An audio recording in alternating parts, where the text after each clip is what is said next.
every day starts off the same. Police fire dispatch. People take their seats and log into the systems, but after that, anything can happen. And you said it appears he's been stabbed? Medic respond.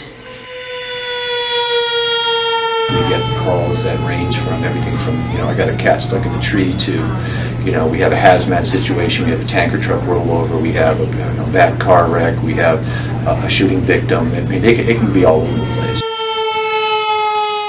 Our job is to keep them calm so that we can get the information we need to help our first responders know what they're going into. On our end, on the firefighter side of it, when the dispatcher basically tones out a call from the dispatch center, there's certain things that happen in the station or in the engine that allow us to receive information on our mobile data computers, MDTs as we call them, or within the station with some of our alerting that tell us, hey, this is the type of call, this is where you're going. If the dispatcher's all amped up, excited about a call, that's going to make everybody that's responding get excited and amped up, and that not only gets your adrenaline flowing a little bit faster, but then could lead to some safety issues. So at the dispatch side of it, they really work on clear, concise, and calm communication. You're trying to listen to the radio, you're trying to listen to the person on the phone, you're trying to input information in the computer. So all these things are happening at the same time. We want to make sure that they understand when they call in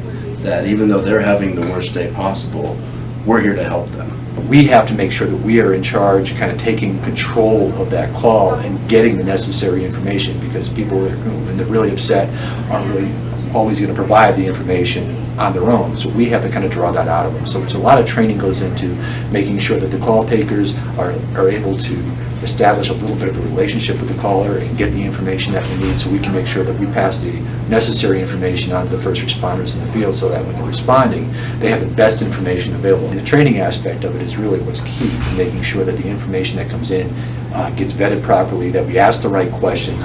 And no dogs or animals in the house? Most people come into this thinking that they have a pretty good idea of what we do because they've seen some television programs or something like that, and they find out very quickly that it's far more demanding than they initially expected. Dispatchers don't get a lot of appreciation because they're not out in the public eye. They don't, they're not driving around in a big red fire truck and, wearing a uniform with a badge on it and, getting pictures taken by the media all the time.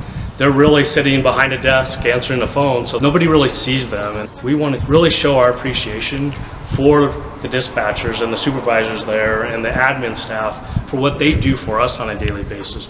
It's a great team. Everybody pulls together. If there's a major incident going on, it's amazing how everyone just gels together and makes sure that everything gets covered the way it needs to, and the folks in the field get the response that they need to get the information that they need. And it's a very team-oriented approach. So I can't be more impressed than what I see here on a daily basis.